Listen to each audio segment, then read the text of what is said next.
Huwag mong itanim sa isip mo na biktima ka rito, Florencia. Kung naging sapat kang asawa, hindi mamamatay ang anak ko sa maduming kwartong ito. Ang boses ni Doña Consolacion ay tila talim ng labaha na humiwas sa nananahimik na hangin ng motel room. Malamig. Walang bahid ng pighati para sa sariling anak, kundi purong pagkasuklam para sa babaeng nakatayo sa kanyang harapan. Sa mga sandaling iyon, mahigpit na nakayapo si Flor sa isang sisidlan. Sa loob niyon ay ang barong Tagalog na 3 araw at 3 gabi niyang binurda nang walang tulog. Ang bawat hibla ng pinya ay maingat niyang hinabi habang tinitiis ang kumakalam na sikmura dahil ang pangakong binitawan niya sa kanyang biyenan ay itatampok ito sa isang charity auction para sa mga bata sa Tondo. Ang kanyang mga daliri ay may mga bakas pa ng tusok ng karayom, mga sugat na hindi niya inalintana dahil ang akala niya, sa pamamagitan nito ay sa wakas ay matatanggap na siya ng pamilya Prado. Ngunit ang amoy ng alak, ang ngagulong kumot, at ang masangsang na halimuyak ng murang pabango ni Sofia na naiwan sa silid ay tila mga sampal na gumising sa kanyang natutulog na mundo. Doon, sa gitna ng malatunging ilaw ng silid, nakahandusay ang asawa niyang si Joaquin. Wala ng buhay. Hubad ang katotohanan ng kanyang pagtataksil. Narinig mo ba ako, Florencia? Ang pagiging maralita mo ang dinala mong mala sa pamamahay na ito. Pagpapatuloy ng matanda, ang bawat salita ay may bigat ng pag-alipusta. Pinulot ka namin sa putik, binihisan, binigyan ng pangalan, at ganito ang isusukli mo? Pinatay mo ang anak ko sa konsumisyon. Hindi nakasagot si Flor. Naramdaman niya ang unti-unting paglamig ng kanyang mga paa hanggang sa tila naging bato ang kanyang buong katawan. Ang sisidlang hawak niya ay dahan-dahang madulas mula sa kanyang nangangatal na mga kamay. Walang tunog ang pagbagsak nito sa maduming carpet, ngunit para kay Flor, iyon ang huling hininga ng kanyang pagsisikap. Ang kanyang lalamunan ay tila tinumbasan ng tuyong buhangin. Nais niyang sumigaw, nais niyang itanong kung bakit siya ang sinisisi sa kasalanang hindi naman siya ang gumawa. Ngunit walang boses na lumabas. Ang tanghing naririnig niya ay ang mabilis at marahas na pintig ng sarili niyang puso, na tila isang ibong pilit kumakawala sa isang masikip na long. Ang bawat detalye ng silid ay nagsimulang lumabo sa kanyang paningin. Ang mukha ni Doña Consolacion na puno ng puot, ang mga pulis na pabalik-balik, at ang anino ni Sofia na nagtatago sa likod ng mga operatiba, ang lahat ng ito ay naging isang malabong panaginip. Ngunit ang sakit, ang matalim at nanunuot na kirot sa kanyang dibdib, ay nanatiling totoo.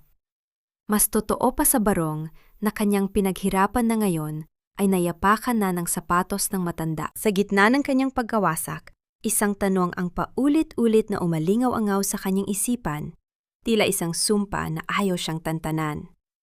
Ito ba ang halaga ng lahat ng aking pagtitiis? Ang maging marumi sa mata ng mundong, ibinigay ko ang lahat para lamang mahalin? Huwag kang iiyak, Florencia.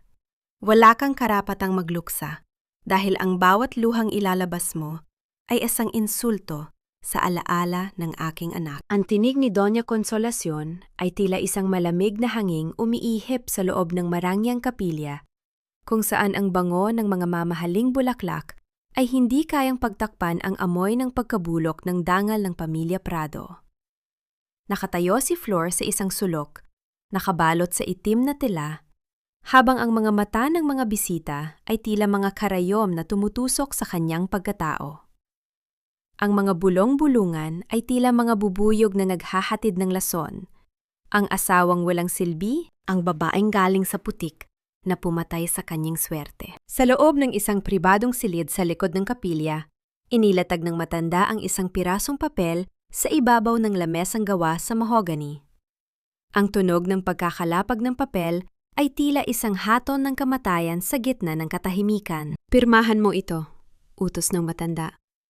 Ang kanyang mga daliri na puno ng diamante ay nakaturo sa linyang mantatapos sa huling hibla ng kalayaan ni Flor. Dito mo aaminin na ang iyong kapabayaan ang naging sanhi ng pagkamatay ni Joaquin, na ang iyong kakulangan bilang asawa ang nagtulak sa kanya sa bisyo at sa kapahamakan. Nanginig ang kamay ni Flor habang tinitignan ang ballpen na nasa harap niya. Ngunit hindi po yun ang totoo, Mama. Alamin niyong tiniis ko ang lahat, kahit ang kanyang mga babae, kahit ang kanyang pananakit. Utang na loob, Florencia! Ang pagsigaw ni Doña Consolacion ay hindi malakas, ngunit puno ng bagsit na tila kidlat na nagpatahimik sa puso ni Flor. Huwag mong kalilimutan kung sino ang kumuha sa iyo mula sa mabahong estero ng tondo. Kami ang nagbigay sa iyo ng sibilisadong buhay. Ang bawat butil ng kaning kinain mo, ang bawat saplot sa katawan mo, lahat yan ay utang mo sa amin. At ngayon, ang utang na yon ay babayaran mo sa pamamagitan ng pananahimik. Sa sandaling yon, bumukas ang pinto at pumasok si Sofia. Hindi na ito ang babaeng nakita ni Flor sa motel room na punit-punit ang damit. Ngayon, suot niya ang isang eleganteng puting bestida, tila isang anghel na nagdadalamhati, bagaman ang kanyang mga mata ay nagniningning sa tagumpay. Lumapit siya kay Doña Consolacion at humawak sa balikat nito. Isang kilos na dapat ay para sa tunay na manugang. Tita, hayaan niyo na po siya. Marahil ay hindi pa rin siya makapaniwala na wala na ang kaisa-isa niyang pagkakataon na yumaman. May kamandag na sabi ni Sofia, habang ang kanyang tingin ay direktang nakatitig sa namumutlang mukha ni Flor. Ang bawat salita ni Sofia ay tila isang latigo na humahampas sa likod ni Flor. Naramdaman niya ang matinding pagsikip ng kanyang dibdib, ang pakiramdam na unti-unti siyang ibinabaon sa lupang paglalagakan din sa kanyang asawa.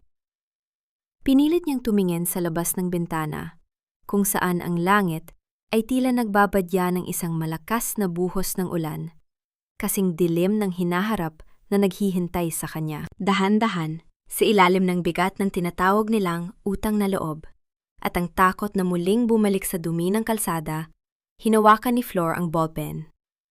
Ang bawat kaskas ng tinta sa papel ay tila tunog ng kadenang iginigapos sa kanyang mga kamay. Sa bawat letra ng kanyang pangalan, naramdaman niyang unti-unting namamatay ang huling bahagi ng babaeng nangarap na mahalin at tanggapin. Nang matapos ang pirma, isang mapait na ngiti ang sumilay sa mga labi ni Sofia. Lumapit siya kay Flor. Ang amoy ng kanyang mamahaling pabango ay muling sumuot sa ilong nito na nagpaalala sa kanya ng lahat ng dumi sa motel room. Huwag kang mag-alala, Flor, bulong ni Sofia. Ang kanyang boses ay tila huni ng ahas sa pandinig ng biyuda. Ako na ang bahalang mag-alaga sa mga naiwan ni Joaquin. Tutal, mas bagay naman sa akin ang mga ito, hindi ba? Itinaas ni Sofia ang kanyang kamay upang ayusin ang kanyang buhok. At doon ay tila huminto ang mundo ni Flor. Ang kumikinang na diamanteng kuwintas na suot ni Sofia, ang kuwintas na pagmamay-ari ng yumaong ina ni Joaquin, ang tanging bagay na ipinangako ni Joaquin na ibibigay kay Flor bilang tanda ng kanilang pag-iibigan, ay ngayon ay nakapalupot na sa leeg ng kabit. Ang sakit na nararamdaman ni Flor ay hindi na lamang pighati. Ito ay naging isang matalim na apoy na nagsimulang magliyab sa gitna ng kanyang pagkatao. Ngunit bago pa siya makapagsalita, ang malamig na tinig ni Doña Consolacion ang muling pumutol sa kanyang hininga. Mula ngayon, Florencia, mananatili ka sa mansyon, hindi bilang asawa, kundi bilang isang tagapagsilbi na nagbabayad sa kanyang mga kasalanan. At kapag hindi sapat ang iyong pagtatrabaho, alam mo kung saan ka babalik? Hindi pa sumisikat ang araw, ay ramdam na ni Flor ang lupit ng kanyang bagong katayuan. Ang lamig ng semento sa kusina ay tumatagos sa kanyang mga talampakan. Isang paalala na wala na siya sa malambot na kama ng silid na dati niyang ibinabahagi kay Joaquin. Sa bawat kuskus niya ng basahan sa sahig, tila kasamang nababakbak ang kanyang sariling pagkatao. Ang mga kamay niyang dati ay kilala sa paggawa ng pinakamahinhin na burda, na yon ay namumula na at puno ng paltos dahil sa matapang na chemical ng sabon at walang humpay na paglilinis. Bakit hindi pa nakahanda ang aking kape? Ang bagal mo talagang kumilos, Florencia. Kaya ka hindi kailanman naging sapat para sa aking anak. Ang boses ni Doña Consolacion ay bumasag sa katahimikan ng umaga. Nakatayo ang matanda sa may hagdanan, suot ang kanyang mamahaling robe habang matalim ang tingin sa nakaluhod na manugang. Yumuko ng malalim si Flor, iniiwasan ng mapanghusgang mga mata ng matanda. Patawad po, Mama. Patapos na po ang paglilinis ko rito sa sala at ihahanda ko na po ang inyong almusal. Huwag mo akong tawaging Mama. Wala ka ng karapatan sa titulong yan. Pagtatama ng matanda, bago ito tumuloy sa dining area. Habang nagluluto si Flor sa kusina, pumasok si Sofia, na tila ba siya ang bagong reyna ng tahanan? Kumuha siya ng isang baso ng tubig at sadyang ibinuhos ang kaunti nito sa sahig na katatapos lamang punasan ni Flor. Ay, sorry. Masyado kasing madulas ang pagkakawax mo, Flor. Ulitin mo na lang, ha? Make sure na malinis. Baka kasi madulas si tita, ikaw na naman ang sisihing niya. Nakangising sabi ni Sofia. Lumapit siya kay Flor at hinawakan ng isang piraso ng tinapay na nakahanda para sa almusal. At oo nga pala, sabi ni tita, huwag ka na raw kumain ng almusal. Marami ka pang labada. Isipin mo na lang na fasting ito para sa kaluluwa ng asawa mo. Nang makaalis si Sofia, naramdaman ni Flor ang matinding panghihina. Ang kanyang sikmura ay tila kinakain ang sarili nito sa gutom. Sa gitna ng kanyang paghihirap, naramdaman niya ang isang mainit na kamay sa kanyang balikat. Si Aling Rosa iyon, ang matandang Vuja na halos 30 taon na sa pamilya Prado. Heto, itago mo ito sa bulsa mo. Bulong ni Aling Rosa habang mabilis na isinisilid ang isang maliit na pandesal sa kamay ni Flor. Kainin mo mamaya sa labada. Pasensya ka na, anak. Yan lang ang kaya kong itulong. Ang simpleng piraso ng tinapay ay tila naging pinakamahalagang kayamanan sa mundo para kay Flor. Isang patak ng luha ang kumawala sa kanyang mga mata. Isang patak na mabilis niyang pinunasan dahil alam niyang bawal ang kahinaan sa bahay na ito. Ang munting malasakit ni Aling Rosa ang nagbigay sa kanya ng lakas na ituloy ang maghapon. Sa hapon, habang nagtutupi ng mga damit sa gilid ng silid-aklatan, narinig ni Flor ang pamilyar na tunog ng pagbukas ng mabigat na pintong gawa sa mahogany. Ang boses ni na Doña Consolacion at Sofia ay malinaw na umabot sa kanyang pandinig. Sigurado ka ba rito, Sofia? Ang lupain sa Tondo ang tanging natitirang ari-arian sa pangalan ng mga magulang ni Florencia, tanong ni Doña Consolacion. Tita, wala nang silbi ang lupang iyon sa kanya. At saka, kailangan natin ng cash para mabayaran ang mga utang ni Joaquin sa kasino bago pa malaman ng publiko. Kapag naibenta natin ang lupaing iyon, hindi lang natin maililigtas ang pangalan ng mga Prado, magkakaroon pa tayo ng sapat na pondo para sa bagong investment ni Joaquin na ako na ang magpapatuloy. Paliwanag ni Sofia na may halong pananabik. Naniga si Flor sa kanyang kinatatayuan. Ang lupain sa Tondo, ang maliit na lupang iniwan ng kanyang mga magulang na pinaghirapan nilang ipundar bago sila namatay sa sunog. Iyon ang huling koneksyon niya sa kanyang tunay na pamilya. Ang huling alaala ng isang buhay na kahit mahirap ay puno ng pagmamahal. Pero kailangan ng pirma niya para sa bentahan, saad ng matanda. Madali lang yan, tita.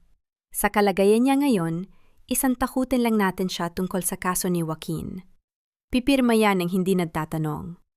Isipin niyo, matatapos na ang lahat ng problema natin sa utang gamit ang lupang pag-aari ng isang hamak na utusan. Ang bawat salitang binitawan ni Sofia ay tila isang apoy na tuluyang sumunog sa natitirang pasensya sa puso ni Flor.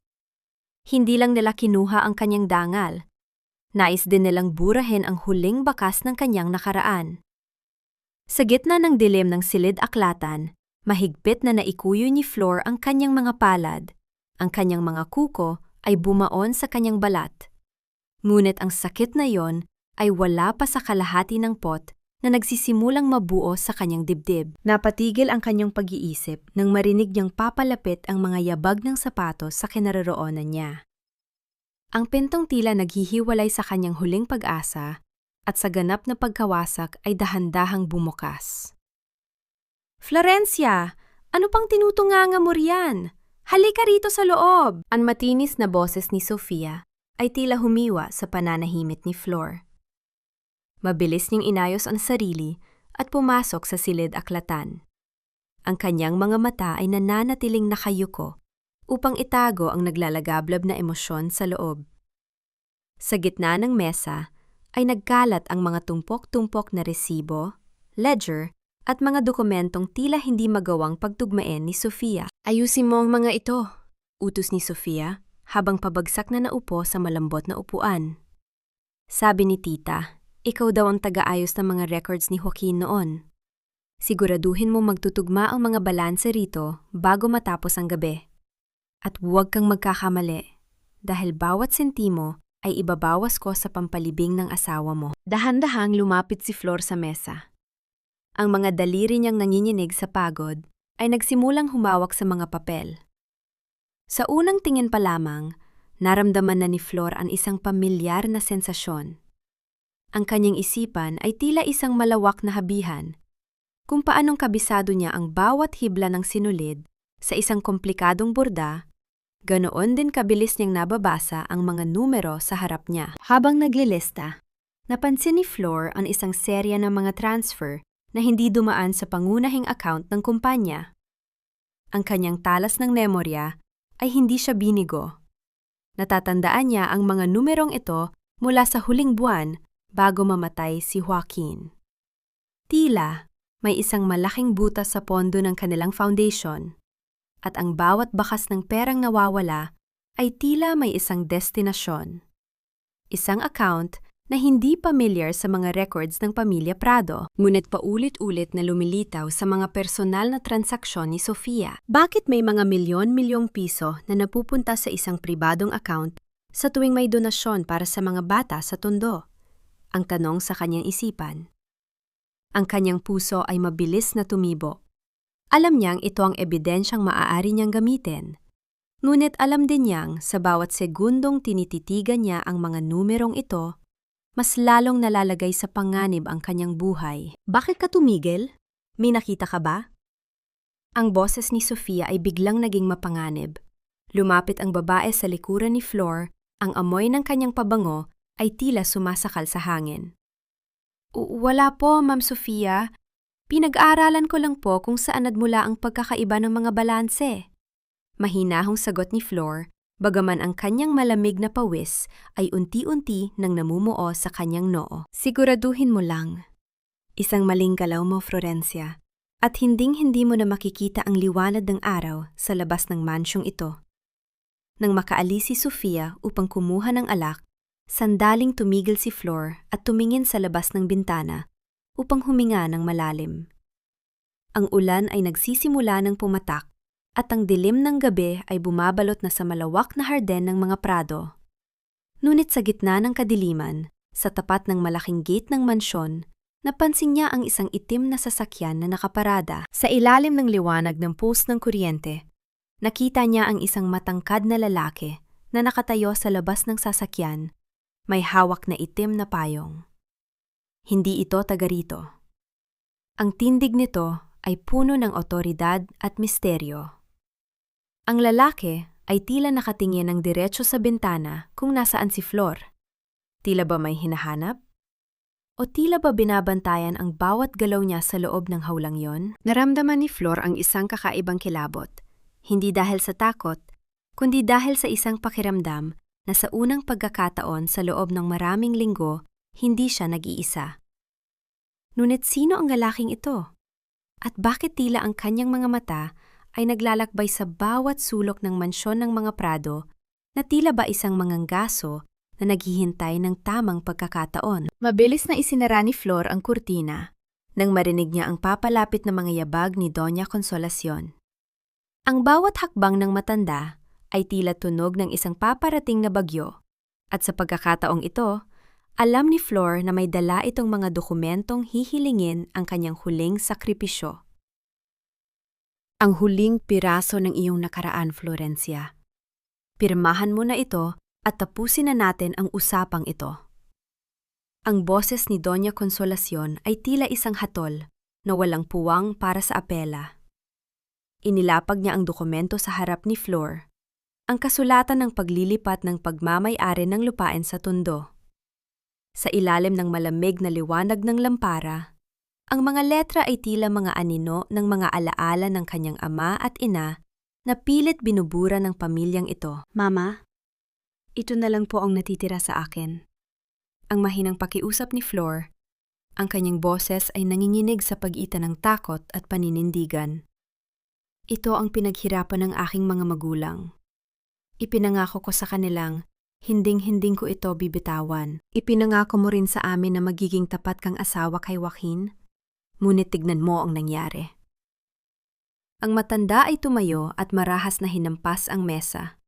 Ang tunog ng kanyang palad ay tila isang pagsabog sa gitna ng katahimikan. Ang halaga ng lupang yan ay wala pa sa kalingkingan ng kahihiyang idinulot mo sa amin. Pirmahan mo ito o sisiguraduhin kong sa kulungan ka magdiriwang ng iyong kaarawan. Bago pa makasagot si Flor, isang matinis na sigaw ang umalingaw-gaw mula sa itaas na palapag. Ang kwintas! Ang diamanteng kwintas ni tita! Nawawala! Mabilis na pumasok si Sofia sa silid-aklatan. Ang kanyang muka ay puno ng pekeng sindak. Tita! Nawawala ang kwintas sa inyong jewelry box! Kakalinis lang ni Flor sa kwarto niyo kaninang hapon, di ba? Naramdaman ni Flor ang unti-unting paghinto ng daloy ng kanyang dugo. Ang bitag ay inilatag na at wala na siyang matatakbuhan.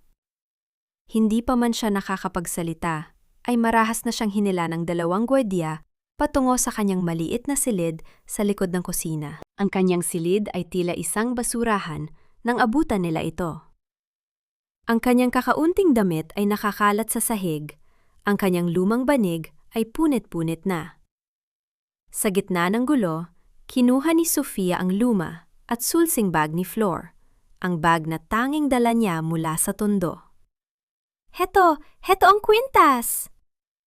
Isang malakas na kalansing ng mamahaling alahas ang narinig nang ilabas ito ni Sofia mula sa loob ng bag ni Flor. Ang mga diamante ay tila nangungutya sa ilalim ng bumbilya. Magnanakaw! Ang sampa ni Doña Consolacion ay mas matindi kaysa sa una. Ang sakit ay gumuhit mula sa pisngi ni Flor hanggang sa kanyang buong pagkatao.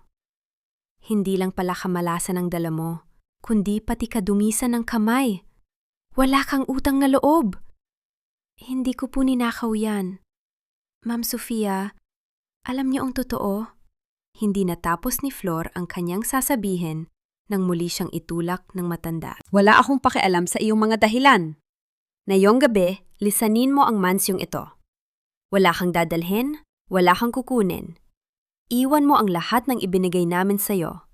Maging ang damit na suot mo ay masyadong mahal para sa isang tulad mong magnanakaw. Habang ang ulan ay nagsisimulang bumuhos ng malakas sa labas, kinaladkad si Flor patungo sa malaking gate ng mansyon. Sa huling pagkakataon, nakita niya ang mukha ni Sofia sa bintana, may hawak na baso ng alak at isang mapait na tagumpay sa mga labi. Lumayas ka bago ko patawagin ang pulis upang mabulok ka sa rehas.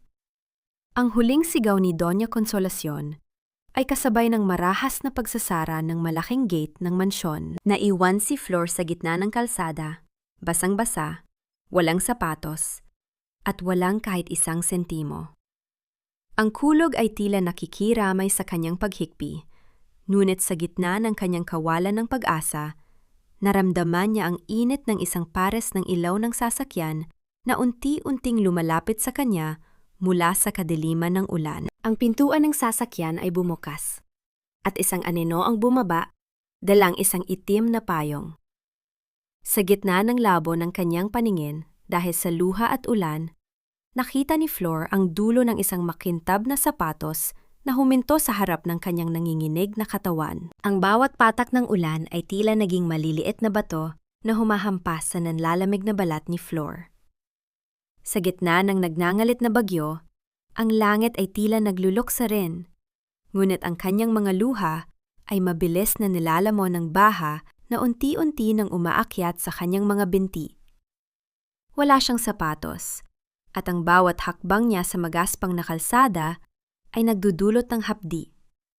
Ngunit mas matindi ang kirot na nagmumula sa kanyang dibdib, isang sugat na hindi kayang hilumin ng anumang gamot. Saan siya pupunta?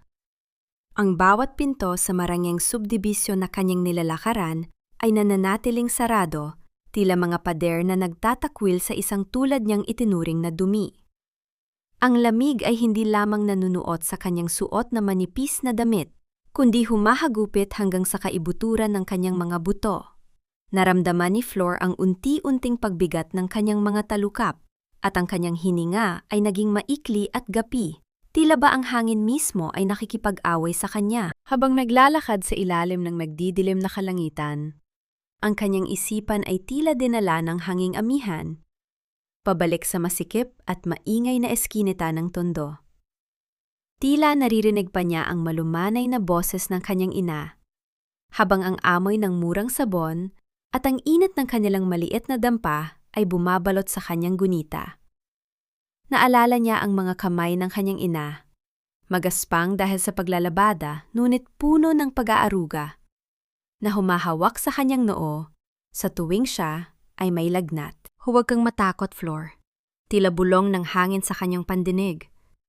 Ang mga bituin ay nananatili pa rin sa likod ng makapal na ulap. Ngunit sa sandaling iyon, walang bituing matagpuan. Ang tanging nakikita niya ay ang malawak na baha na tila isang itim na kumot na gustong lumunod sa kanya. Ang kanyang katawan ay nagsimulang manginig ng hindi na makontrol. Ang init ng lagnat ay nagsimulang sumunog sa loob ng kanyang katawan, habang ang labas naman ay parang yelo sa lamig. Ang kanyang mga tuhod ay tuluyan ng bumigay at dahan-dahan siyang napaluhod sa gitna ng rumagasang tubig. Sa gitna ng malabong paningin, nakita niya ang isang liwanag na unti-unting lumalapit. Hindi ito ang liwanag ng langit, kundi ang dalawang bilog na ilaw mula sa isang sasakyang, tila isang dambuhala sa gitna ng bagyo. Ang tunog ng makina ay tila isang malalim na pag-ugong na nagpapakaba sa kanyang puso. Sinubukan niyang itaas ang kanyang kamay upang humingi ng saklolo, ngunit ang kanyang lakas ay tuluyan ng pumanaw. Ang huling naalala ni Flor ay ang dahan-dahang paghinto ng sasakyan sa kanyang tapat, ang pagbukas ng pinto na humaharang sa malakas na hangin, at ang pakiramdam ng isang mainit at matibay na bisig na sumalo sa kanyang bumabagsak na katawan bago pa man siya tuluyang lamunin ng itim na tubig. Ang lahat ay naging katahimikan, isang kadilimang mas malalim pa sa gabi ng bagyo. Hindi ka na muling kailangang lumuhod sa harap ng kahit na sino, Florencia. Simula sa araw na ito, ang mundong tumalikod sa iyo ang siyang yuyuko sa iyong paanan. Ang mga salitang iyon na binigkas sa isang malalim at kalmadong tinig, ang unang narinig ni Flor nang magsimulang magbalik ang kanyang malay. Ang bawat salita ay tila isang mainit na haplos sa kanyang nanunuyong lalamunan. Dahan-dahan niyang idinilat ang kanyang mga mata, ngunit hindi ang madilim na kalsada o ang rumagasang baha ang kanyang makita. Sa halip, sumalubong sa kanya ang isang kisameng kasinputi ng mga ulap at ang banayad na liwanag mula sa isang kristal na chandelier na tila mga bituing bumaba sa lupa. Naramdaman ni Flor ang malambot na tilang nakabalot sa kanyang katawan. Isang kumot na gawa sa seda na may amoy ng lavender at kalinisan. Wala na ang hapdi ng ulan, wala na ang bigat ng basang damit. Sa tabi ng kanyang kama, nakita niya ang isang lalaking maayos ang pananamit, nakaupo ng tuwid at may hawak na isang itim na folder. Ang kanyang mga mata ay puno ng katalinuhan at isang uri ng respeto na matagal nang hindi nararamdaman ni Flor mula sa ibang tao. Sino po kayo? Nasaan ako? Ang mahinang tanong ni Flor, ang kanyang boses ay tila isang paos na bulong. Sinubukan niyang bumangon, ngunit mabilis siyang pinigilan ng lalaki sa pamamagitan ng isang banayad na kumpas ng kamay. Huwag ka munang magmadali, Florencia. Ako si Attorney Dante Ilustre, at narito ka sa isang pribadong pasilidad kung saan ka ligtas mula sa pamilya Prado. Sagot nito. 2 taon kitang hinanap. Mula sa mga eskinita ng Tondo hanggang sa mansyon ng mga Prado, sinundan ko ang bawat bakas ng iyong pangalan. Nagtaka si Flor. Bakit niyo po ako hinahanap? Wala na po akong kahit ano. Wala na akong pera, wala na akong pamilya. Pinalayas na po ako. Isang mapait na ngiti ang sumilay sa mga labi ni Dante bago niya binuksan ang hawak na folder. Inilabas niya ang isang lumang litrato. Isang litrato ng isang lalaking may marangal na tindig na kamuhang-kamuha ng ama ni Flor. Hinahanap kita dahil ikaw ang tanging tagapagmana ng isang imperyong hindi mo kailanman inakalang sayo. Panimula ni Dante, ang kanyang tinig ay puno ng bigat ng katotohanan. Ang iyong ama, si Gabriel, ay hindi lamang isang hamak na manggagawa sa tondo. Siya ang kaisa-isang anak ni Don Severino Monteverde, ang hari ng real estate at teknolohiya sa bansang ito. Tila huminto ang pagtibok ng puso ni Flor. Ang pangalang Monteverde ay madalas niyang marinig sa balita. Isang pangalang kasing kahulugan ng hindi matatawarang yaman at kapangyarihan. Tumalikod ang iyong ama sa kanyang pamilya para sa pag-ibig niya sa iyong ina, si Evelyn.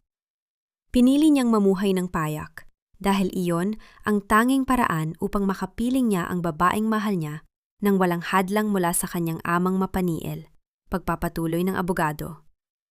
Ngunit bago pumanaw si Don Severino nung nakaraang buwan, iniwan niya ang isang testamento. Ikaw, Florencia Monteverde, ang kaisa-isang tagapagmana ng lahat ng kanyang ari-arian. Ang bawat gusali, ang bawat lupain, at ang bawat sentimong pinaghirapan niya ay sa iyo na ngayon. Hindi makapaniwala si Flor. Ang lahat ng hirap na dinanas niya, ang lahat ng pangaalipusta ni na Doña Consolacion at Sofia, ang lahat ng gutom at pagtitiis. Ito ba ay dahil sa isang lihim na itinago ng panahon? Naramdaman ni Flor ang isang kakaibang emosyon na nagsimulang mamuo sa kanyang dibdib.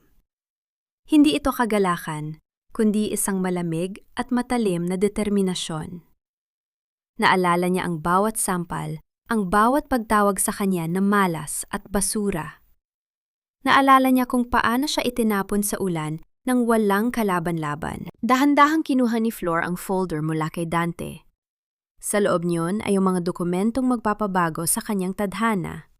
Ang kanyang mga daliri, na dati ay puno ng sugat mula sa pagkahayod, na yon ay humahawak sa kapangyarihang sapat upang pabagsakin ang pamilyang Prado sa isang iglap. Ano po ang kailangan kong gawin? Tanong ni Flor. Ang kanyang mga mata ay nagniningning na sa isang bagong uri ng liwanag. Ang liwanag ng isang babaeng handa nang bawiin ang kanyang danggal. Tumingin ng diretso si Dante sa kanya. At sa unang pagkakataon, nakita ni Flor ang isang kakampi. Kailangan mong maging isang Monteverde, Florencia. Kailangan nating burahin ang bawat bakas ng kahinaan sa iyong pagkatao at palitan ito ng bakal. Handa ka na bang harapin ang mga taong sumira sa iyo? Hindi bilang biktima, kundi bilang kanilang bagong Panginoon. Sa labas ng bintana, ang bagyo ay nagsisimula ng humupa. Ngunit sa loob ng silid na iyon, isang mas malakas na unos ang kasalukuyan pa lamang nabubuo. Isang unos na magdadala ng katarungan para sa isang pusong matagal ng pinagkaitan. Huwag kang titingin sa ibaba, Flor. Ang isang Monteverde ay laging nakatingin sa abot tanaw dahil doon nakasulat ang iyong hinaharap. Ang tinig ni Dante ay tila isang utos na hindi mababali. Bumasag sa katahimikan ng malawak na silid na puno ng matatayog na salamin. 6 na linggo na ang nakalilipas mula nang iligtas siya ng abogado mula sa gitna ng baha. At ang bawat araw na nagdaan ay tila isang masakit, ngunit kailangang paghuhunos para kay Flor. Hindi naging madali ang bawat hakbang. Sa unang linggo, ang kanyang likod ay tila mababali sa pag-aaral ng tamang tindig. Ang bawat kilos niya ay kailangang may kontrol. Ang bawat salita ay kailangang may timbang. Ngunit ang pinakamahirap na bahagi ay hindi ang pag-aaral, kung paano humawak ng kubyertos o kung paano magsalita ng perpektong Ingles at Tagalog. Ang pinakamahirap ay ang pagpatay sa takot na matagal nang naninirahan sa kanyang puso. "Look at yourself, Flor," sabi ni Dante habang nakatayo sa likuran niya. Ang kanyang mga kamay ay nasa bulsa ng kanyang itim na Amerikana. What do you see? Tumingin si Flor sa salamin. Nakita niya ang isang babaeng nakasuot ng simpleng puting bestida. Maayos ang pagkakaayos ng buhok, ngunit ang mga mata ay bakas pa rin ang anino ng babaeng itinapon sa ulan. Nakikita ko po ang isang babaeng sinusubukang magpanggap, ang mahinang sagot ni Flor. Mali? Pagtatama ni Dante. Lumapit siya at iniharap si Flor sa salamin. Ang nakikita mo ay ang babaeng matagal nang ikinulong ng pamilya Prado. Ang talas ng iyong isip sa mga numero, ang husay ng iyong mga kamay sa sining, hindi yan galing sa kanila. Galing yan sa dugo ng mga Monteverde. You are not pretending to be powerful, Flor. You are reclaiming the power that was always yours. Dinalas yan ni Dante sa isang malaking mesa na puno ng mga digital screen at makakapal na folder. Dito, ang talas ng memorya ni Flor ay naging kanyang pinakamalakas na sandata. Sa loob ng ilang araw, naintindihan niya ang takbo ng stock market, ang mga sikreto ng real estate, at ang mga buta sa sistema ng panangalapi na dati niyang nakita sa mga papeles ng mga Prado. Natuklasan niya na ang kumpanya ng jetmine ng pamilya Prado ay tila isang magandang mansyon na ang pundasyon ay kinakain na ng anay. Dahil sa maling pamamahala ni Sofia at sa mga utang ni Joaquin, ang pamilyang umalipusta sa kanya ay unti-unti nang nalununod sa sarili nilang kasakiman. Isang gabi, matapos ang isang mahabang araw ng pagsasanay, pumasok si Flor sa kanyang bagong silid. Tumayo siya sa harap ng malaking bintana na nakaharap sa mga ilaw ng lungsod. Hinawakan niya ang kanyang leeg, kung saan dati ay nakaramdam siya ng sakal mula sa utang na loob. Nayon, wala na ang bigat na yon. Dahan-dahan siyang lumapit sa isang malaking cabinet at inilabas ang isang itim na kahon. Sa loob niyon ay isang eleganteng bestida na kulay ginto na may mga bordang gawa sa pinakapinong sutla. Isang disenyo na siya mismo ang gumuhit sa kanyang isipan. Nang muli siyang tumingin sa salamin, hindi na niya nakilala ang babaeng nakatayo roon. Ang kanyang balat ay nagniningning sa kalusugan. Ang kanyang buhok ay tila agos ng itim na seda, at ang kanyang mga mata, wala na roon ang pakiusap para sa awa. Ang naroon ay ang lamig ng isang brilyante na nahasa ng matinding pressure. Handa na ang lahat, Attorney Dante. Bulong ni Flor sa hangin. Ang kanyang boses ay wala ng panginginig. Panahon na para ibalik ang bawat luha na ipinata ko sa kanilang sahig. Bumukas ang pinto at pumasok si Dante. May dala siyang isang imbitasyon na may tatak ng pamilya Prado. Ang imbitasyon para sa taunang charity ball, kung saan ang lahat ng makapangyarihan sa lipunan ay magtitipon. Ito na ang pagkakataon mo, Flor, sabi ni Dante na may kasamang misteryosong niiti. Ang lahat ay naghihintay sa pagdating ng misteryosong tagapagmana ng mga Monteverde. Handa ka na bang ipakita sa kanila kung sino ang tunay na nagmamay-ari ng korona? Tumingin si Flor sa imbitasyon. Ang kanyang mga daliri ay marahang humawak sa matigas na papel. Sa unang pagkakataon, hindi na siya natatakot sa dilim ng gabi dahil siya na ang magsisilbing kidlat na tatama sa tour ng mga Prado. Ang bawat numerong lumilitaw sa screen ay hindi lamang halaga ng pera, kundi mga patak ng luha na binibili ko pabalik mula sa aking nakaraan. Sa loob ng tahimik na silid-aklatan ni Dante, tanging ang mahinang pag-ugo ng aircon at ang banayad na pagpindot ni Flor sa keyboard ang maririnig. Ang kanyang mga mata, na dati ay laging nakayuko sa takot, ngayon ay mataman na nakatitig sa mga graph na nagpapakita ng unti-unting pagguho ng kaharian ng mga Prado. Sa tulong ni Dante, mabilis at tahimik na kumilos si Flor. Ang kanyang talas sa pagsusuri ng mga numero ay naging isang matalim na gunting na pinuputol ang bawat hibla ng yaman ng mga taong umalipusta sa kanya. Nabili na natin ang 70% ng kanilang mga nakuha ng pautang mula sa 3 malalaking bangko, Flor. Ang mahinahong ulat ni Dante habang inilalapag ang isang tasa ng tsaa sa tabi niya. Sa madaling salita, ikaw na ang nagmamay-ari ng kanilang mga utang. Isang kumpas mo lang, maari na natin kunin ang mansyon at ang kumpanya. Hinawakan ni Flor ang mainit na tasa.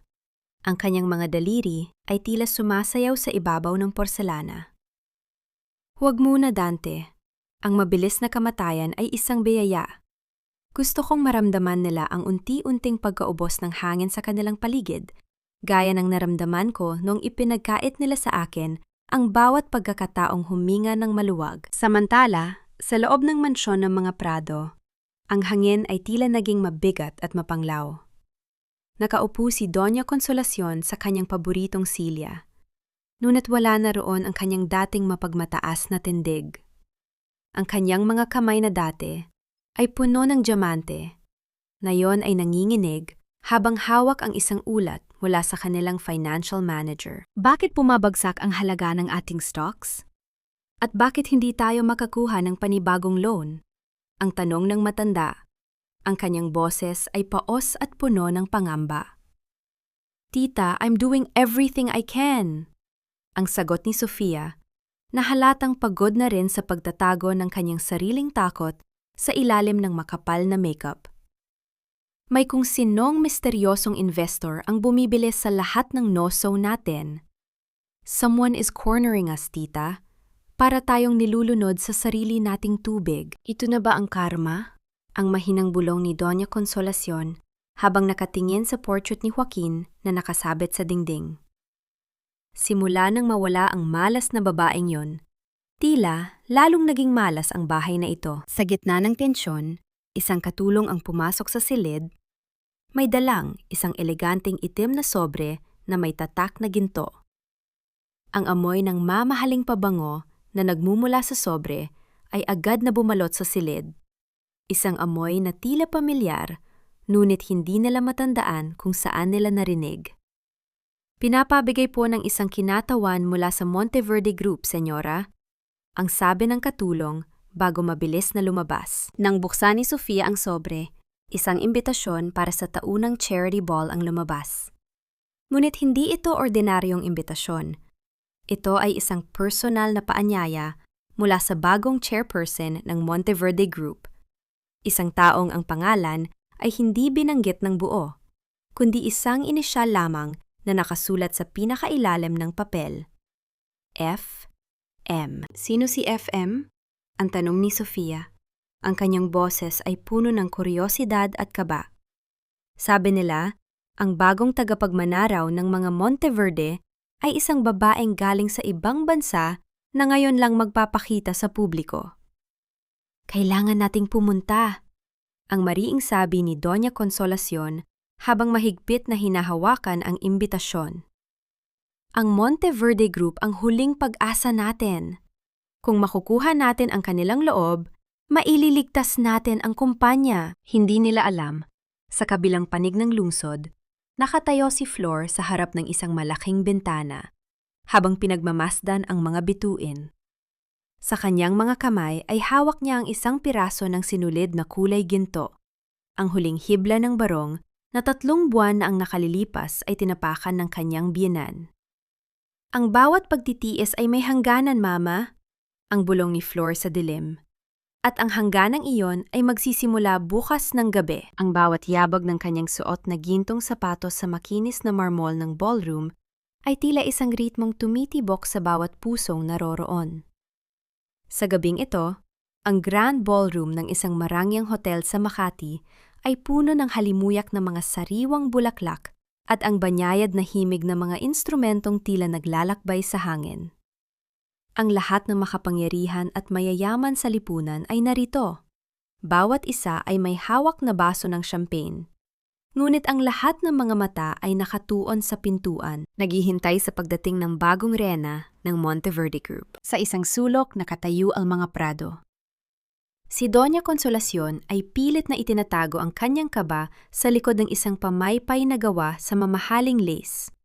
Habang si Sofia naman ay panay ang ayos sa kanyang buhok, tila sinusubukang patunayan na siya ang pinakamaganda sa silid na iyon. Tita, sigurado ba kayong papansinin tayo ng bagong Monteverde Air?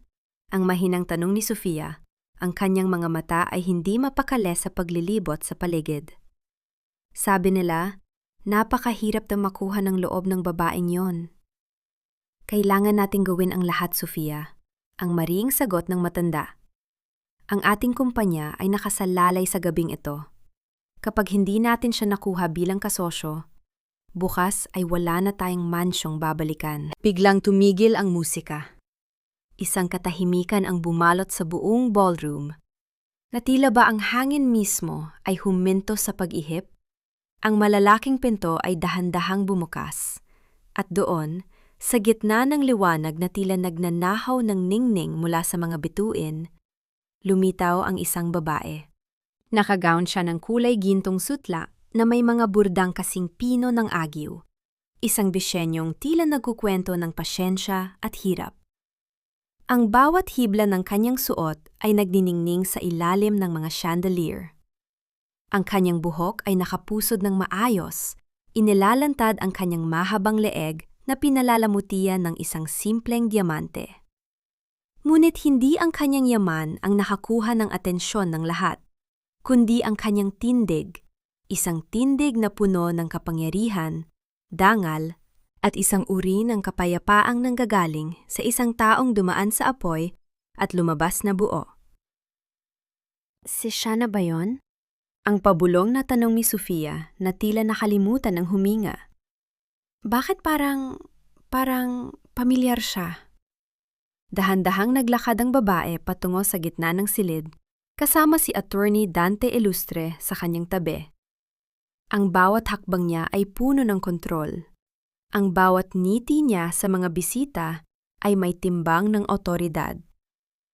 Nang makarating siya sa harap ng mga prado, dahan-dahan siyang huminto. Naramdaman ni Doña Consolacion ang panlalamig ng kanyang mga kamay. Tumingin siya sa mga mata ng babaeng nasa kanyang harapan, mga matang dati ay puno ng luha at pakiusap. Ngunit ngayon ay kasing lamig at kasing talas na ng bakal. Magandang gabi, Doña Consolacion, Ma'am Sofia. Ang boses ng babae ay tila isang malamyos na musika. Ngunit ang bawat salita ay may dalang kuryenteng nagpang-iwi sa dalawa. I am glad you could make it to my celebration. Laglag ang balikat ni Sofia. Ang baso ng champagne na hawak niya ay muntik ng malaglag nang makilala niya ang tinig na iyon. Flor? Ikaw ba yan? Isang banayad na ngiti ang sumilay sa mga labi ni Flor. Isang ngiti na hindi umabot sa kanyang mga mata. Hindi na ako ang babaeng itinapon niyo sa ulan, Sofia. I am Florencia Monteverde. And tonight, I believe we have some very important business to discuss regarding your debts. Sa sandaling iyon, ang katahimikan sa paligid ay naging mas matindi. Ang lahat ng mga bisita ay nakatingin sa kanila, nakikiramdam sa tensyong tila isang tali na unti-unting pinuputol. Si Doña Consolacion ay hindi makapagsalita. Ang kanyang bibig ay bahagyang nakabukas, habang ang kanyang pamaypay ay tuluyan ng bumagsak sa sahig ng walang ingay. Ang reyna na dati nilang itinuring na alipin ay nakatayo na sa harap nila, hindi upang humingi ng tawad, kundi upang ipakita ang tunay na kahulugan ng katarungan. Attorney Dante, pakibigay sa kanila ang mga dokumentong kailangan nilang basahin. Ang utos ni Flor, ang kanyang boses ay nanghingibabaw sa buong silid. At pagkatapos, siguraduhin mong mailalabas sila ng maayos. Ayokong madungisan ang gintong sahig na ito ng mga taong walang halaga ang salita. Tumalikod si Flor ng may sapat na gilas. Ang buntot ng kanyang gintong gown ay dahan-dahang sumunod sa bawat kilos niya. Nainiwan ang mga prado na tila mga estatwang nilamon ng kahihiyan sa gitna ng karamihan. Huwag mong isipin na dahil nakasuot ka ng ginto, ay naging ginto na rin ang iyong pagkatao, Florencia. Sa paningin ko, ikaw pa rin ang maruming babaeng pinulot namin sa kanal. Ang boses ni Sofia ay nanginginig sa pagitan ng pot at matinding takot habang nakatayo sa loob ng marangyang powder room ng hotel. Ang mga dingding na gawa sa Italianong marmol at ang mga gintong gripo ay tila naging saksi sa unti-unting pagkadurog ng kanyang maskara ng pagiging desente. Sinundan niya si Flor, hindi upang humingi ng tawad, kundi upang ilabas ang lahat ng lason na natitira sa kanyang dibdib. Dahan-dahang humarap si Flor sa salamin. Hindi man lang binibigyan ng direktang tingin ang babaeng nasa likuran niya. Maingat niyang inayos ang kanyang buhok. Ang kanyang bawat galaw ay tila isang tula ng katahimikan na lalong nagpapakulo sa dugo ni Sofia. Ang kanal na sinasabi mo, Sofia, ay ang lugar kung saan ako natutong lumaban. Ang mahinang sagot ni Flor. Ang kanyang tinig ay kasing lamig ng tubig sa gitna ng bagyo. At ang gintong suot ko? Hindi ko ito ninakaw. Hindi ko ito kinuha sa pamamagitan ng pagtataksil sa isang asawa o sa pagmamanipula sa isang matandang bulag sa katotohanan. Anong ibig mong sabihin? Ang mukha ni Sofia ay nawala ng kulay. Humakbang siya ng pasugod. Ang kanyang mga kuko ay mahigpit na nakabaon sa kanyang mamahaling clutch bag. Akala mo ba ay natatakot ako sa'yo dahil lang may pera ka na ngayon? Isang salita ko lang sa media. Ilalabas ko ang lahat ng dumi ng iyong nakaraan. Dito na dahan-dahang humarap si Flor. Ang kanyang tingin ay tumama sa leeg ni Sofia kung saan kumikinang ang diamanteng kuwintas na ninakaw nito mula sa kumpisal ng pamilya Prado. Gawin mo, Sofia. Ilabas mo ang lahat. Hamon ni Flor habang dahan-dahang lumalapit. Ngunit habang ginagawa mo yan, siguraduhin mong handa ka ring ipaliwanag kung bakit may mga dokumento ako ng bawat sentimong inilipat mo mula sa foundation patungo sa iyong pribadong account. At huwag nating kalimutan ang kuwintas na yan. Ang kuwintas na itinani mo sa aking bag. Ngunit na yon ay suot mo ng may kapal ng mukha. Napaatras si Sofia. Ang kanyang hininga ay naging mabilis at gapi. Tila ba ang silid na iyon ay unti-unti nang nauubusan ng hangin. Ang kanyang mga kamay ay nanginginig habang pilit niyang hinahawakan ang kanyang leeg. Tila ba ang kwintas na dati ay simbolo ng kanyang tagumpay ay naging isang mahigpit na tanikala na sumasakal sa kanya. Paano mo nalaman?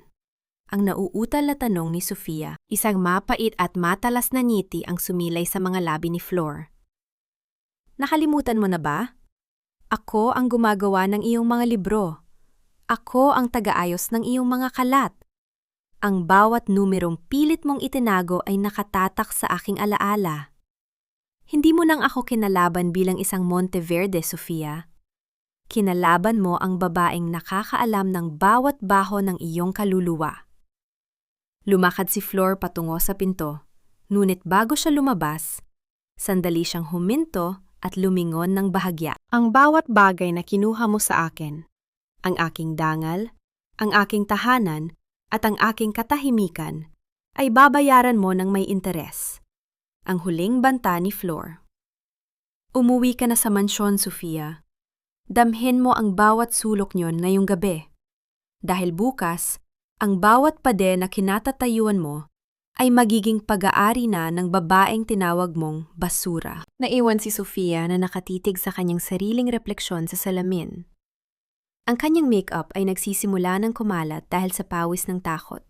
At sa unang pagkakataon, nakita niya ang isang babaeng wala ng kakampi, wala ng sandata, at wala ng matatakbuhan. Ang lamat sa kanyang maskara ay hindi na lamang isang guhit.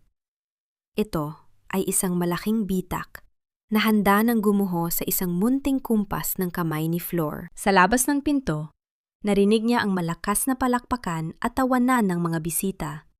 Ngunit para kay Sofia, ang bawat tunog ay tila isang hagupit ng paparating na hatol. Ang bawat hakbang pabalik sa lugar kung saan ako nagmula ay tila isang paglalakbay sa gitna ng mga sugat na hindi kailanman naghilom. Tumigil ang marangyang itim na sasakyan sa bungad ng isang masikip na eskinita sa tondo.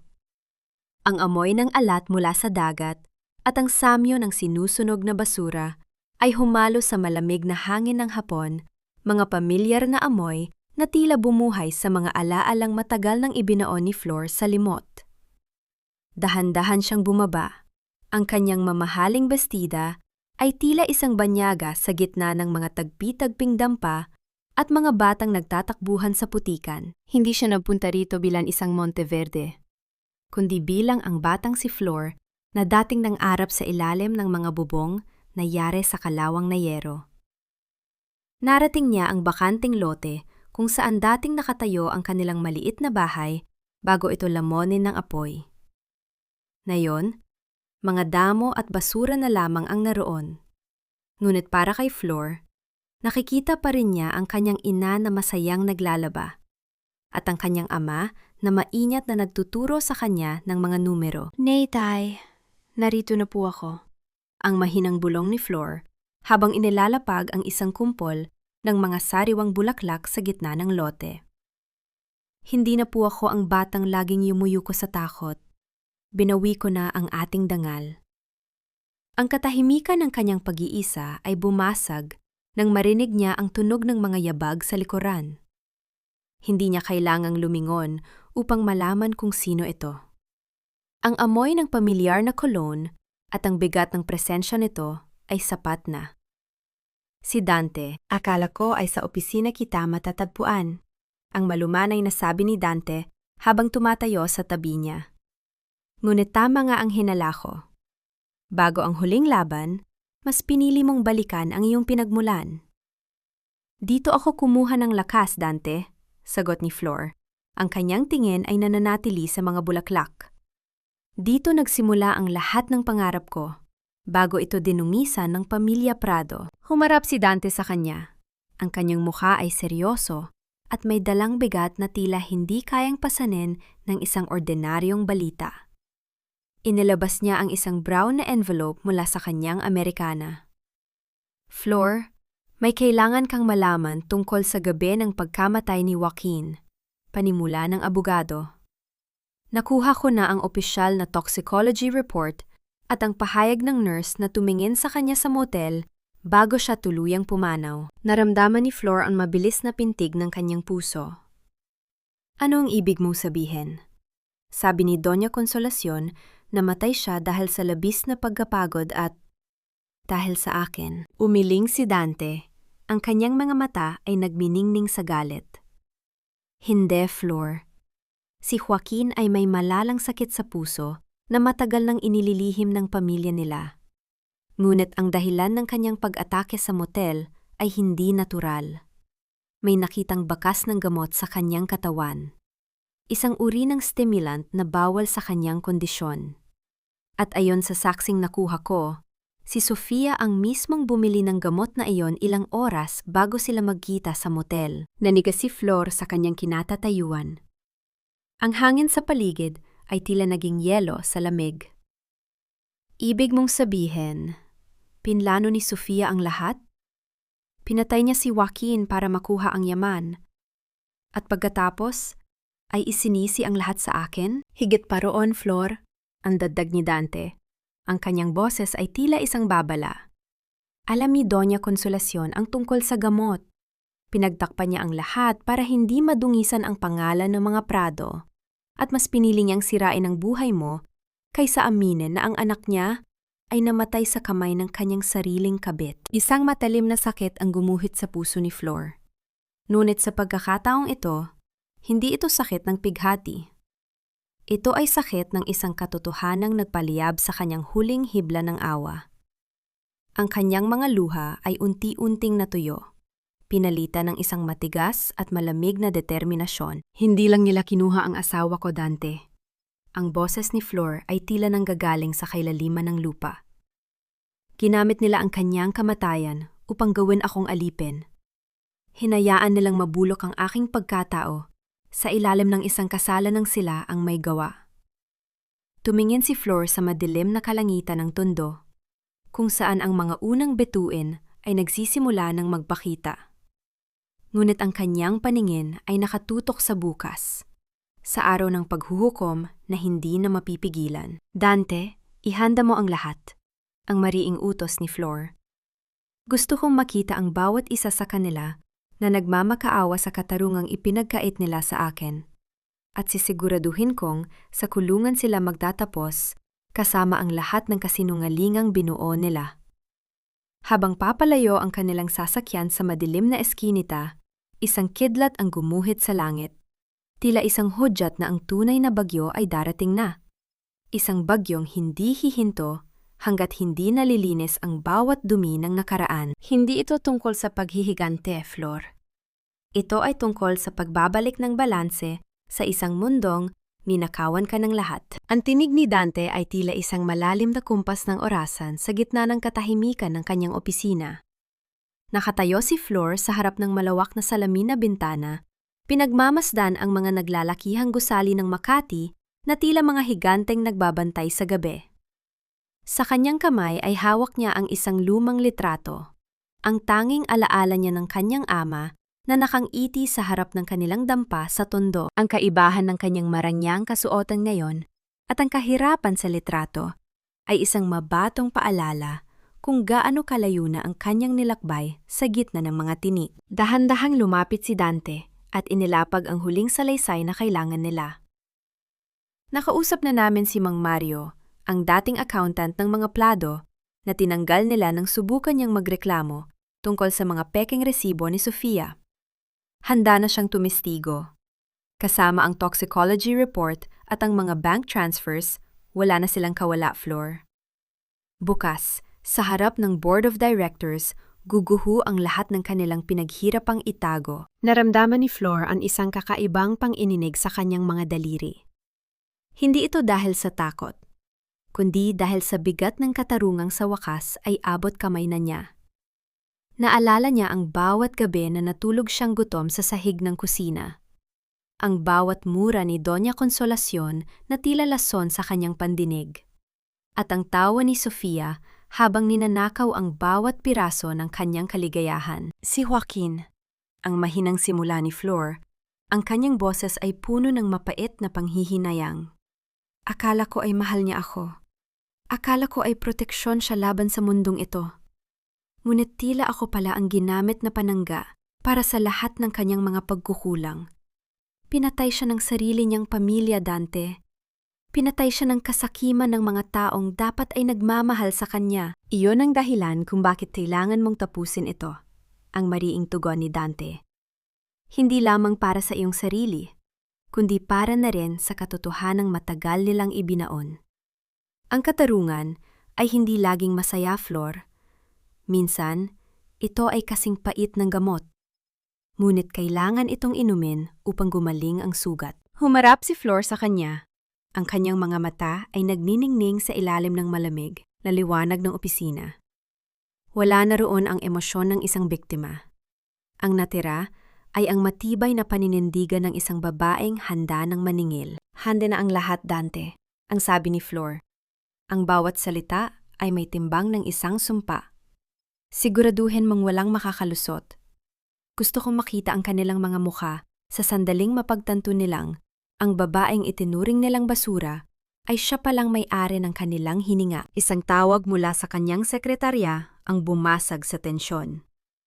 Ang kumpirmasyon na ang lahat ng mga miyembro ng board ay darating bukas para sa emergency meeting. Ang bitag ay nakalatag na, ang mga ebidensya ay nakahanay na, tila mga sundalong handa sa giyera. Sa pag-alis ni Dante upang ayusin ang huling mga detalye, naiwan si Flor sa madilim na silid. Tumingin siya sa kanyang refleksyon sa bintana at sa unang pagkakataon, hindi na niya nakita ang takot. Nakita niya ang isang bagyo. Isang bagyong may pangalang Florencia Monteverde. At alam niyang bukas, walang anumang pader ng pamilya Prado ang mananatiling nakatayo. Ngunit sa likod ng kanyang determinasyon, isang munting tanong ang tila naging tinik sa kanyang isipan. Kapag natapos na ang lahat ng ito, kapag nawala na ang pot at nasingil na ang utang, ano na ang matitira sa babaeng binuo ng sakit? Ang pintong gawa sa mabigat na kahoy ng boardroom ay bumukas ng walang ingay. Ngunit ang hanging pumasok ay tila may dalang pahiwatig ng isang paparating na delubyo. Sa loob ng silid, ang bawat miyembro ng Board of Directors ng Prado Textiles ay balisa. Ang kanilang mga bulong ay tila mga bubuyog na hindi mapakali. Sa gitna ng mesa, nakaupo si Doña Consolacion. Pilit na pinananatili ang kanyang dangal sa kabila ng maputlang mukha, habang si Sofia naman ay panay ang tingin sa kanyang mamahaling rilo. Ang kanyang mga daliri ay hindi tumitigil sa pagpukpok sa ibabaw ng lamesa. Nasaan na ang kinatawa ng Monteverde Group? Ang iritableng tanong ni Sofia. Hindi ba nila alam na oras natin ang nasasayin dito? Eksaktong pagtapos ng kanyang salita, ang pinto ay muling bumukas. Tila tumigil ang pag-ikot ng mundo para sa mga Prado nang pumasok si Florencia. Hindi na siya ang babaeng nakayuko. Siya ay nakasuot ng isang madilim na asul na business suit na lalong nagbigay diin sa kanyang maputing balat at sa kanyang matikas na tindig. Kasunod niya si Dante na may dalang makakapal na folder na tila mga bala sa isang nakahandang baril. Napatayo si Sofia. Ang kanyang upuan ay lumika ng isang matinis na tunog sa sahig. Florencia? What is the meaning of this? Sabi ko na nga ba, sinusubukan mo lang kaming ipahiya. Guard, ilabas ang babaeng ito. Maupo ka, Sofia. Ang malamig at makapangyarihang utos ni Flor. Ang boses niya ay hindi malakas, ngunit ito ay sapat na upang patahimikin ang buong silid. I am not here as your former sister-in-law. I am here as the chairperson of Monteverde Group, the company that now owns 70% of your outstanding debts and 40% of your remaining shares. Isang malakas na pagsinghap ang narinig mula sa mga miyembro ng board. Si Doña Consolacion ay tila naging isang estatwa. Ang kanyang mga mata ay nananatiling nakatitig kay Flor na tila hindi makapaniwala sa katotohanang nasa harap niya. Hindi maaari, ang mahinang bulong ng matanda. Ang yaman ng mga Monteverde. Paanong naging sayo? Dahil ako ang kaisa-isang apo ni Severino Monteverde. Ang lalaking kinalimutan nyo dahil sa inyong matinding pagmaliit sa aking pamilya. Sagot ni Flor, habang dahan-dahang nauupo sa dulo ng mesa, ang upuan ng kapangyarihan. Ngunit hindi lang yan ang dahilan kung bakit tayo narito. Dante, ipakita ang mga resulta ng audit. Inilatag ni Dante ang mga dokumento sa gitna ng mesa. Ayon sa aming pagsisiyasat, may mahigit 50 milyong piso ang nawawala sa charity foundation ng Pamilya Prado sa loob lamang ng isang taon. At ang bawat sentimo niyon ay napatunay ang inilipat sa mga personang na accounts ni Sofia gamit ang mga peking pirma ni Joaquin.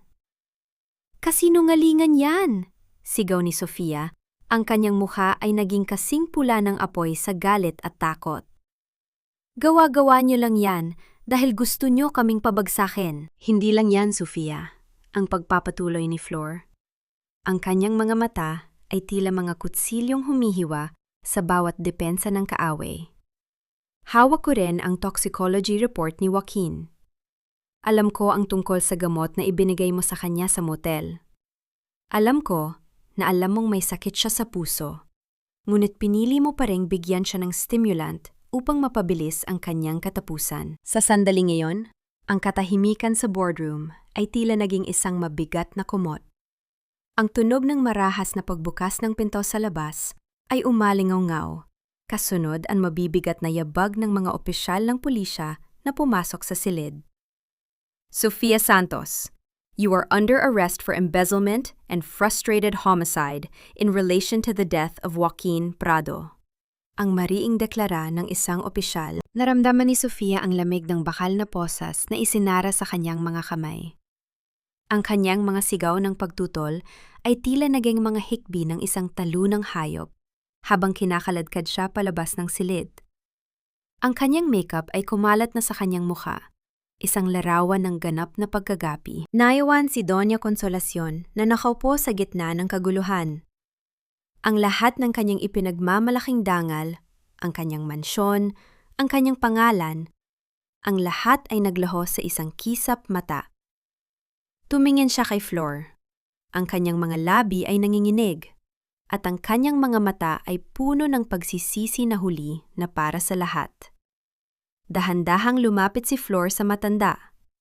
Hindi siya nagpakita ng galit, kundi isang uri ng matinding awa na mas masakit pa kaysa sa anumang sampal. Ang utang na loob na lagi ninyong ipinupukol sa akin ay nabayaran ko na, Doña Consolacion. Ang mahinang sabi ni Flor. Binayaran ko yon ng aking mga luha, ng aking dugo, at ng aking katahimikan. Ngayon, wala na akong utang sa inyo. Ngunit kayo, Kayo ang may utang sa katarungan. Sa gitna ng boardroom, sa harap ng lahat ng taong dati ay tinitingala siya. Dahan-dahang bumigay ang mga tuhod ni Doña Consolacion. Bumagsak siya sa paanan ni Flor. Ang kanyang mga kamay ay pilit na humahawak sa laylayan ng suot ni Flor, habang ang kanyang mga hikpi ay bumabasag sa katahimikan ng silid. Patawad, Florencia. Patawad. Huwag mong kunin ang lahat sa akin. Ang pagmamakaawa ng matanda, isang larawan ng isang reynang nawalan ng korona at nagsusumamo para sa isang munting piraso ng awa. Hindi ang puot ang tatapos sa kwentong ito, Doña Consolacion. Ang katahimikan ko ang siyang magsisilbing huling hantungan ng inyong kapangyarihan. Ang boses ni Flor ay tila isang banayad na agos ng tubig na dahan-dahang humuhugas sa bawat alikabok ng uwansyon ng mga prado. Nakatayo siya sa gitna ng malawak na sala kung saan ang bawat gamit ay nakabalot na sa puting tela, handa na para sa pag-alis ng huling bakas ng pamilyang umalipusta sa kanya. Ang mansyong dati ay tila isang long na bakal para kay Flor. Ngayon ay isa na lamang walang buhay na istruktura na puno ng mga multo ng nakaraan. Sa isang sulok, nakaupo ang matanda sa isang simpleng silya. Wala na ang kanyang mga diamante. Wala na ang kanyang mapagmataas na tindig. Ang kanyang mga mata ay nakatitig lamang sa kawalan. Tila ba sa bawat segundong lumilipas, ay mas lalo siyang nilalamon ng katotohanang siya ay nag-iisa na. Saan ako pupunta, Florencia? Ang mahinang tanong ni Doña Consolacion. Ang kanyang tinig ay nanginginig sa pagitan ng takot at matinding pagsisisi. Wala na akong anak. Wala na akong tahanan. Wala na akong kahit na ano. Dahan-dahang lumapit si Flor at inilapag ang isang maliit na susi sa ibabaw ng lamesa. Meron po kayong matitirhan. Isang maliit na apartment sa labas ng lungsod, sapat para sa inyong pangangailangan. Hindi po ako katulad ninyo. Hindi ko po kayo itatapon sa kalsada sa gitna ng baha. Dahil ang aking ama ay nagturo sa akin ng isang aral na kailanman ay hindi nyo natutunan. Ang dangal ay hindi nasusukat sa yaman, kundi sa laki ng puso na marunong magpatawad. Naramdaman ni Flor ang isang kakaibang ginhawa sa kanyang dibdib habang binibikas ang mga salitang iyon. Ang bawat lason na itinanim ng mga prado sa kanyang puso ay tila unti-unting sumasama sa hangin na lumalabas sa bukas na bintana. Ang kanyang utang na loob ay hindi na sa kanila, kundi sa kanyang sarili. Dahil sa wakas ay pinalaya na niya ang babaeng matagal na niyang ikinulong sa pot. Ipinagbili ko na ang mansyong ito, Doña Consolacion, pagpapatuloy ni Flor. Ang lahat ng mapagbebentahan ay mapupunta sa pundasyong itinatag ko para sa mga kababaihan ng tondo. Ang bawat sulok ng bahay na ito na naging saksi sa aking luha ay magiging paraan na ngayon upang punasan ang luha ng iba. Humarap si Flor sa pinto kung saan naghihintay si Dante. Ang liwanag ng araw ay tumatama sa kanyang mukha na nagbibigay sa kanya ng isang aura ng tunay na kapayapaan. Sa unang pagkakataon, hindi na niya nararamdaman ang bigat ng pangalang Prado. Handa ka na ba, Flor? Ang tanong ni Dante. Ang kanyang mga mata ay puno ng paghanga at isang uri ng pag-ibig na hindi nangangailangan ng mga salita. Handa na ako, Dante. Handa na akong maging Florencia Monteverde ng buong buo. Sagot ni Flor habang dahan-dahang hinahawakan ang kamay ng abogado. Tapos na ang gabi. Panahon na para yakapin ng umaga. Habang naglalakad sila, palabas ng malaking gate, narinig ni Flor ang banayad na pagaspas ng mga pakpak ng ibon na lumilipad patungo sa asul na kalangitan. Hindi na siya lilingon pa.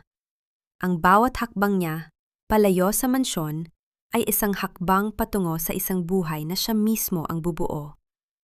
Isang buhay na ang bawat hibla ay habi sa katarungan, pagmamahal, at ganap na paglaya. Isang huling sulyap sa kanyang likuran, nakita niya ang huling sikat ng araw na tumatama sa luma at kinakalawang na karayom na naiwan niya sa pintuan.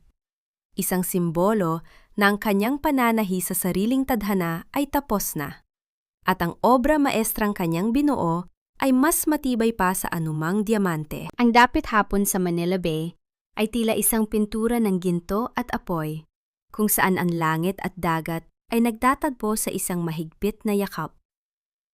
Ang banayad na ihip ng hanging amihan ay may dalang amoy ng alat at pag-asa, isang himig na tila nagpapakalma sa bawat alaalang, minsan ay naging unos sa buhay ni Florencia Monteverde. Nakatayo si Flor sa balkonahe ng bagong gawang Evelyn Flor Foundation. Suot ang isang simpleng puting lua na may borda ng mga bulaklak ng sampagita. Isang disenyong siya mismo ang lumika. Sa loob ng gusali, naririnig ang banayad na paggalaw ng mga habihan at ang masayang kwentuhan ng mga kababaihan mula sa tondo. Ang mga kamay na dati ay marumi sa pagkakayod, ay ngayon ay lumilikha na ng mga obra maestrang kikilalanin sa buong mundo. Hindi na sila mga biktima ng tadhana, kundi mga arhitekto ng kanilang sariling kinabukasan. Napakapayapa ng paligid, hindi ba? Ang malumanay na boses ni Dante ang bumasag sa kanyang pagmumuni-muni. Lumapit ang abogado at tumayo sa kanyang tabi. Ang kanyang presensya ay tila isang matibay na haligi na nagbibigay ng init sa lumalamig na gabi. Mumiti si Flor, isang ngiting hindi na nagtatago ng anumang pait. Sobra, Dante. Parang panaginip lang na dati ay iniisip ko kung paano ako makakaligtas sa susunod na araw. Pero ngayon, iniisip ko na kung paano ko mas mapapaganda ang buhay nila. You did it, Flor, masuyong sabi ni Dante, habang dahan-dahang hinahawakan ang kamay ni Flor. Hindi ka lang bumangon, tinulungan mo ring bumangon ang iba. Tumingin si Flor sa malayo, kung saan ang huling sikat ng araw ay dahan-dahang lumulubog sa guhit ng abot tanaw. Sa kanyang puso, nahanap na niya ang sagot sa mga tanong na dati ay nagpapagising sa kanya sa hating gabi. Napatawad na ba niya ang mga prado? Hindi niya malilimutan ang sakit. Ngunit pinili na niyang bitawan ang tanikala ng poot. Ang pagpatawad para kay Flor ay hindi nangangahulugang tama ang ginawa nila, kundi ang pagpapasya na hindi na nila kailanman muling kontrolin ang kanyang kaligayahan. Si Sofia ay nagbabayad na sa harap ng batas, at si Doña Consolacion ay namumuhay na sa katahimikan ng kanyang pagsisisi. Iyon ay sapat na. Nahanap na ba niya ang kapayapaan? Sa bawat paghawak ni Dante sa kanyang kamay at sa bawat ngiti ng mga batang natutulungan ng kanyang pundasyon, nararamdaman ni Flor ang isang uri ng katahimikang hindi kayang bilhin ng anumang diamante. Ang kanyang kapayapaan ay nanggagaling sa pagtanggap na ang bawat sugat ng nakaraan ay naging bahagi lamang ng kanyang kagandahan ngayon. Dante, salamat. Bulong ni Flor habang isinasandal ang kanyang ulo sa balikat ng lalaki. Salamat sa pagpapakita sa akin na ang tunay na pag-ibig ay hindi isang utang na dapat bayaran, kundi isang regalong malayang ibinibigay. Hinding-hindi kita bibitawan, Flor, ang pangako ni Dante, kasabay ng isang banayad na halik sa kanyang noo. Ang kwento ni Florencia ay hindi lamang tungkol sa pag-akyat mula sa hirap tungo sa yaman. Ito ay isang paalala na ang tunay na dangal ay hindi nasusukat sa apelyidong dala natin, kundi sa tibay ng ating paninindigan at sa lalim ng ating kakayahang magmahal muli matapos mawasak. Ang bawat hibla ng buhay ay tila isang burda. Minsan ay magulo, minsan ay masakit ang tusok ng karayom. Ngunit sa huli, kapag natapos na ang obra maestra, makikita mo ang kagandahang nabuo mula sa bawat pagtitiis. Habang ang gabi ay tuluyan ng bumabalot sa Manila Bay, ang liwanag mula sa foundation ay nanatiling nagniningning, isang parola ng pag-asa para sa bawat babaeng nangarap na bumangon mula sa alabok, at maging isang reyna ng sarili niyang tadhana. Ang liwanag ng dapit hapon sa Manila Bay ay dahan-dahang naglalaho, ngunit ang ningning sa mga mata ni Florencia ay hinding-hindi na muling magdidilim. Natapos na ang kanyang paglalakbay mula sa putik ng paghamak, patungo sa pagiging isang reyna ng sarili niyang kapalaran. Mga mahal kong tagapakinig, maraming salamat sa pananatili at pagsama sa akin sa mahaba at madamdaming biyahe ng buhay ni Florencia. Aminado ako habang isinusulat ko ang bahagi kung saan tinapakan ni Doña Consolacion ang bordadong barong sa gitna ng motel room. Huminto ako sandali dahil sa bigat ng aking dibdib. Napakasakit isipin na may mga pusong kayang yumurak sa dangal ng kapwa sa pinakamahirap na sandali ng kanilang buhay. Ang kwentong ito ay hinabi mula sa mga hibla ng katotohanang madalas nating makita sa paligid. Mga kwento ng pagsisikap na madalas ay hindi napapansin hanggat hindi ito dumaan sa matinding pagsubok. Isipin niyo ang inyong buhay bilang isang piraso ng pinong tela. Minsan, ang karayom ng tadhana ay kailangang tumusok ng paulit-ulit at magdulot ng hapdi. Hindi upang saktan ka, kundi upang makalika ng isang obra maestrang hindi kayang tularan ng iba. Ang bawat buhol ng luha sa likod ng tela ay siyang nagpapatibay sa ganda ng disenyong makikita sa harap. Huwag kang matakot sa tusok ng karayom, dahil sa huli, ikaw ang may hawak ng sinulid na ginto sa iyong sariling kwento. Kung kayo ang nasa kalagayan ni Flor, magagawa niyo rin bang magbigay ng matitirhan at patawarin ang mga taong kumuha ng lahat sa inyo para lamang sa inyong sariling kapayapaan? O sapat na bang makitang nagbabayad sila sa batas? Habang pinapakinggan niyo ang aking boses, nasaan kayo ngayon? Marahil ay naghahanda ng hapunan para sa pamilya, nagtutupi ng labada, o baka naman ay nagpapahinga matapos ang isang mapaghamong araw. Ibahagi niyo naman sa amin sa comment section ang inyong mga saloobin o kahit isang munting kwento ng inyong sariling pakikipagsapalaran. Ang inyong pag-like at pag-share ay malaking tulong upang mas marami pa tayong pusong maabot at matulungang humilom. Dito, laging may nakikinig sa inyong mga hinaing at tagumpay. Hanggang sa ating muling pagkikita sa susunod na kwento. Naway manatili kayong matatag, puno ng pag-asa, at laging may dangal sa inyong mga puso, anuman ang hamon ng mundo. Tanyag na pamagat, ang burda ng dangal, mula Tondo patungong Monteverde. Lumalabas na paunawa. Ang lahat ng mga tauhan at sitwasyon sa kwentong ito ay hukso lamang na binuo para sa layuning magbigay ng libangan at maghatid ng positibong mensahe sa bawat isa.